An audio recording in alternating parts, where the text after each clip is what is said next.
Diana Turbay, lo que sería la entrevista de su vida. Además de haber podido ser una intermediaria para las conversaciones entre el gobierno nacional y el ELN, siendo víctima de engaños junto a su equipo de trabajo, Diana Turbay se encontraba secuestrada por el Cartel de Medellín.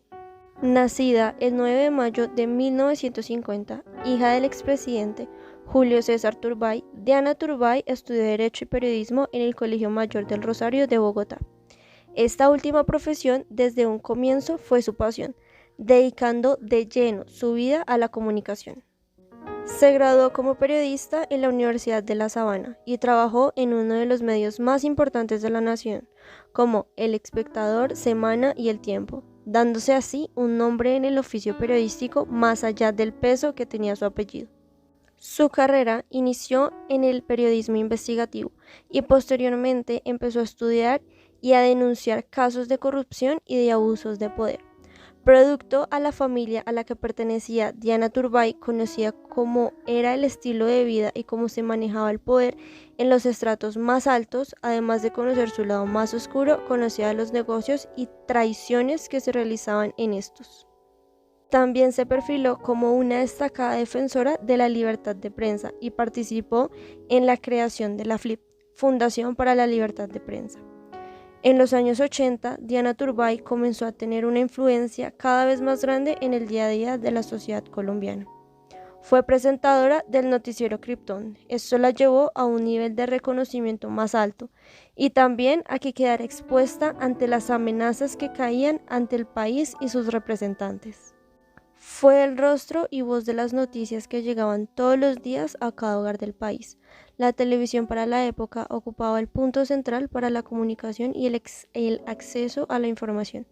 Noticiero Krypton fue un programa central a lo largo de la época compleja entre 1987 y 1997, este siendo el gran proyecto de Diana Turbay.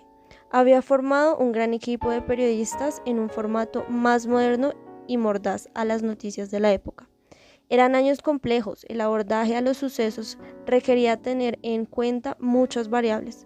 Los sucesos de estos años requerían periodistas capaces de constantemente replantear lo que estaban viviendo y lo que estaban escuchando.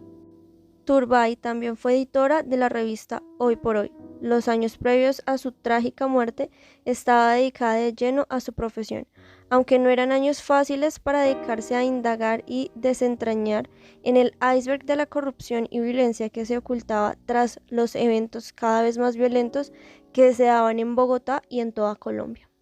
Sin ser consciente, Diana Turbay estaba condenando su muerte con cada aparición ante las cámaras. El último reportaje de Diana Turbay, una publicación de la revista en la cual ejercía como editora, la cual por medio de su portada describía el contenido de la publicación.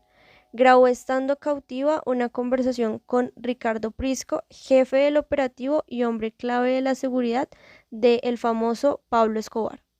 El 30 de agosto de 1990, Diana Turbay y su equipo abordaron una buseta frente al noticiero El Krypton para cumplir con la misión de traer información y para intentar atraer al ELN a un proceso de paz, pero algo más estaba pasando. Esto era solo un montaje, lo que parecía ser una oportunidad profesional y personal para Diana Turbay e inclusive un puente para entablar un diálogo entre el ELN y el gobierno colombiano. No fue más que una emboscada.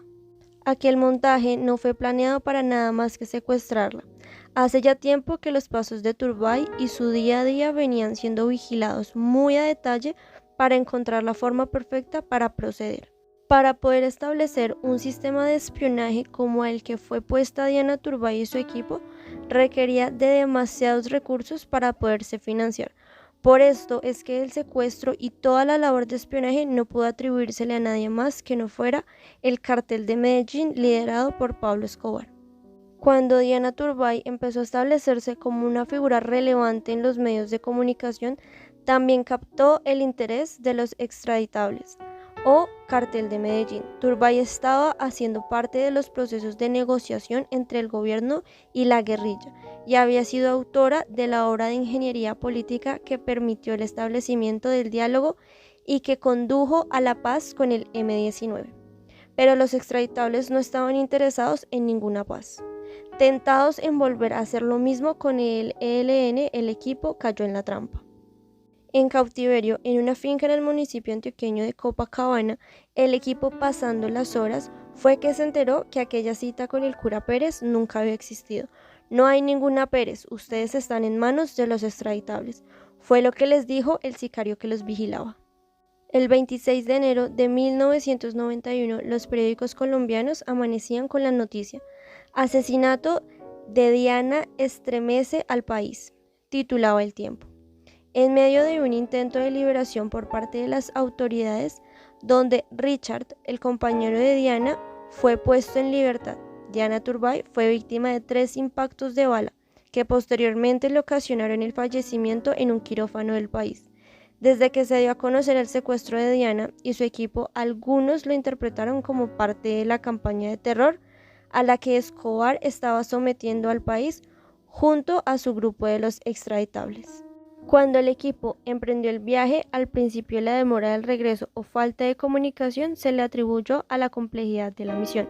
Se conocía que eran zonas apartadas, se tiene la idea de que iban a una cita con el cura Pérez.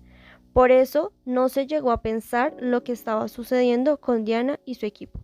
No fue hasta el 18 de septiembre la revista Hoy por Hoy decidió publicar que su directora estaba secuestrada y hasta el 30 de octubre los extraditables se manifestaron diciendo: aceptamos públicamente tener en nuestro poder a los periodistas desaparecidos.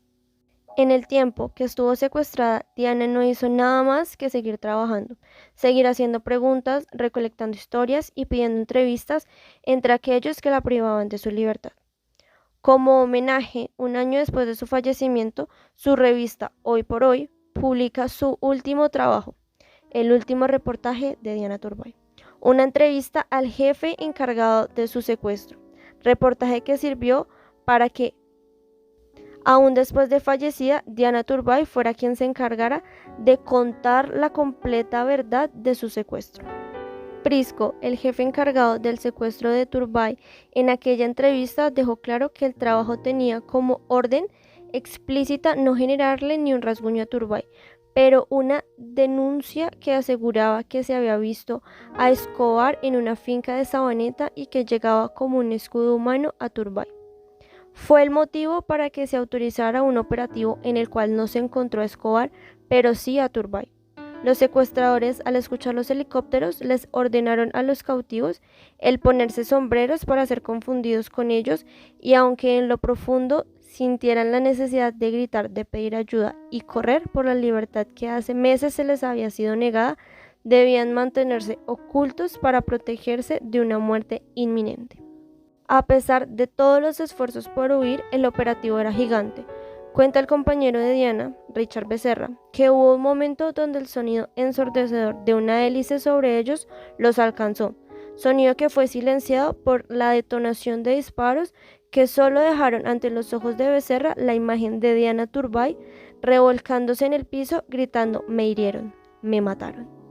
De manera simultánea, al momento donde Diana perdía la vida, su padre se encontraba entrando a una reunión con los expresidentes Misael Pastrana y Alfonso López Miquelsen, como mediadores entre los extraditables para la liberación de los secuestrados, pero nuevamente las balas fueron más rápidas que las reuniones. La vida de Diana Turbay fue apagada el 25 de enero de 1991. Diana Turbay siempre será recordada como un ícono o imagen del periodismo, como una voz que se silenció por una guerra interna que solo ha dejado víctimas a su paso.